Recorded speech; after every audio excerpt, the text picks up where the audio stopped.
je suis Juliette Kistrebert, je suis agent de développement local et social des quartiers à la ville de l'Île-Saint-Denis depuis septembre 2021 et également référente du grand quartier sud de la ville, donc qui comprend les quartiers Marcel Paul, Marcel Cachin, Entre-deux-Rives et l'écoquartier fluvial.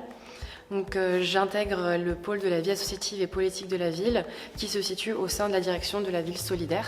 J'interviens à la fois au niveau de la MIC, donc la maison des initiatives et de la citoyenneté, et au niveau du centre socioculturel et sportif Aretha Franklin au quartier sud. Donc mon rôle se situe à l'intervalle entre les enjeux de développement social et local, de vie associative, d'animation sociale et de participation citoyenne.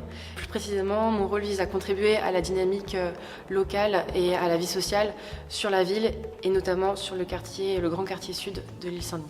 Pour rappel, c'est un quartier en profonde transformation, tant urbaine que sociale, avec des projets qui ont lieu en ce moment, tant sur le projet de renouvellement urbain que le projet de écoquartier fluvial, que celui du village des athlètes dans le cadre des Jeux Olympiques et Paralympiques 2024. Donc c'est dans ce cadre aussi que ma mission intervient. Donc, au niveau des projets associatifs que j'accompagne, et notamment au quartier sud, je peux notamment soulever les événements en fait, qui ont pu être portés dernièrement, et notamment la Fête des Lumières qui s'est tenue en février, qui visait justement à proposer une journée festive et conviviale pour rapprocher les habitants anciens et nouveaux au niveau du quartier sud, et puis voilà, proposer un temps fort, chaleureux dans la période hivernale. Et il y a également aussi la journée des 3 ans du centre Aretha Franklin pour justement célébrer les activités, les actions ponctuelles aussi qui se tiennent dans ce centre au service de la population pour que les habitants et habitantes connaissent mieux les actions qui leur sont proposées en termes d'offres culturelles, sportives et sociales.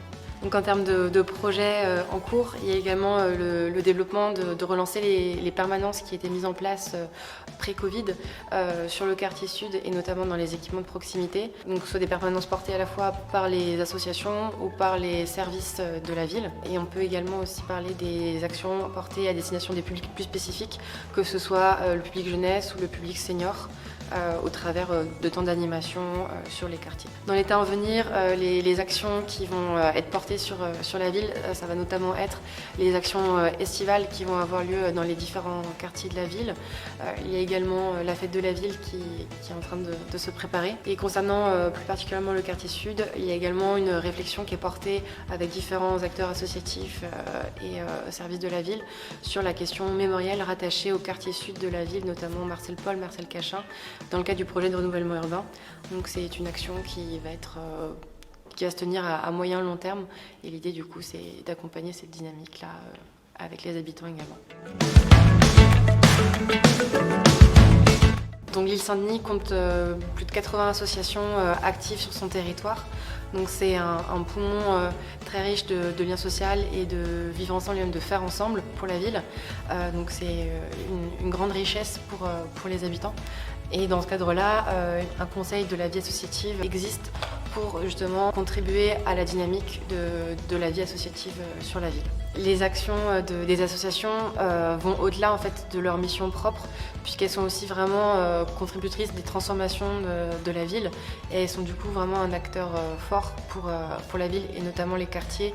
Donc c'est une instance qui est composée d'associations d'intérêt général qui sont à la fois résidentes sur la ville et également extérieures, mais qui tiennent des activités régulières sur l'Île-Saint-Denis. Elles sont toutes signataires de la charte de coopération qui vise à poser un cadre des relations entre la ville et les associations. Ce conseil de la vie associative, c'est une instance qui est régie dans un cadre démocratique avec un bureau d'animation qui est composé d'associations issues de différents champs d'activité et qui vient en soutien aux temps forts organisés sur la ville en termes de vie associative, que ce soit le forum des associations, la fête de la ville ou le café associatif. Ce bureau d'animation est également en collaboration avec les grandes orientations sur la ville en termes de vie associative. Donc cette instance démocratique se réunit également tous les ans au travers de l'Assemblée générale qui se tient pour travailler ensemble aux grandes orientations sur la ville sur l'année à venir.